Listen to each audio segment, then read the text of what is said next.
የቡና ተላ ለፊት በጣም ቆንጆ ነው ተባለ ጋይስ።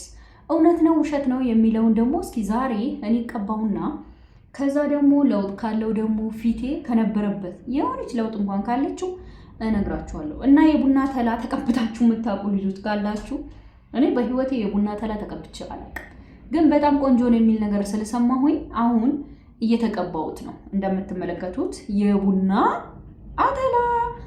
ስለዚህ እናንተ ከዚህ በፊት ተጠቅማችሁት ወይም ተቀብታችሁት ወይም ሲባል ሰምታችሁ የምታውቁ ልጆች ካላችሁ ብትነግሩኝ ከስር በኮሜንት ብታስቀምጡልኝ። ለዚህ ቻናል አዲስ የሆናችሁ ደግሞ ሰብስክራይብ እና ላይክ በማድረግ ቤተሰብ ብትሆኑኝ ብታበረታቱኝ ስል በትህትና እጠይቃለሁ። አዳዲሶች ቤቱን ሰብስክራይብ አድርጉ፣ ነባሮች ደግሞ ቪዲዮውን ላይክ አድርጉ። ለፀጉሬም የምጠቀማቸውን የተለያዩ ትሪትመንቶች እየሰራው ስለምለቅላችሁ ከተቀባችሁት በኋላ በደንብ ማሳጅ ማድረግ አለባችሁ።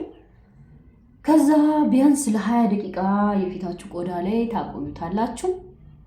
ከዛ በኋላ በቀዝቃዛ ውሃ ያለ ሳሙና ትታጠቡታላችሁ።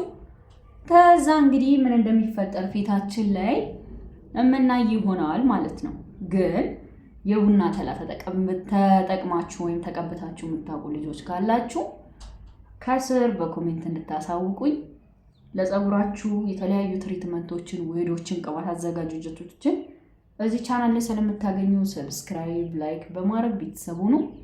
ያን ስለምታደርጉ በጣም ከልብ አመሰግናለሁ። ቡና ተላ ከተቀባሁት በኋላ 20 ደቂቃ ቆይቼ ፊቴ ታጠብኩት እና ፊቴን ከታጠብኩት በኋላ ምን አይነት ነው ካላችሁኝ ፊቴ በጣም ለስላሳ ሆነ ታውቃላችሁ።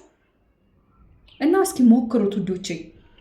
የቡና ተላ አይደል ቡና ጠጥተን ካለቀ በኋላ መጨረሻ ላይ የሚደፋው እሱም ማለት ነው። ሞክሩት